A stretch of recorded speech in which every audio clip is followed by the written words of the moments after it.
বিক্রয় ফেরত ৫,০০০ টাকা এর সাধারণ জাবেদা। বিক্রয় ফেরত ডেবিট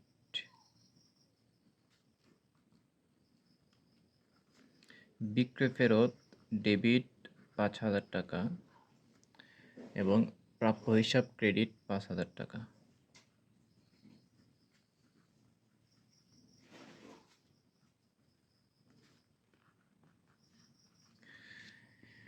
বিক্রয় ফেরত ডেবিট ৫,০০০ টাকা, প্রাপ্য হিসাব ক্রেডিট ৫,০০০ টাকা। এখন কথা হচ্ছে বিক্রয় ফেরত কেন ডেবিট? কারণ বিক্রয় ফেরতের মাধ্যমে বিক্রয় কমে, আর বিক্রয় কমা মানে কি আয় কমা, আর আমরা জানি আয় কমলে ডেবিট, এই কারণে বিক্রয় ফেরত ডেবিট।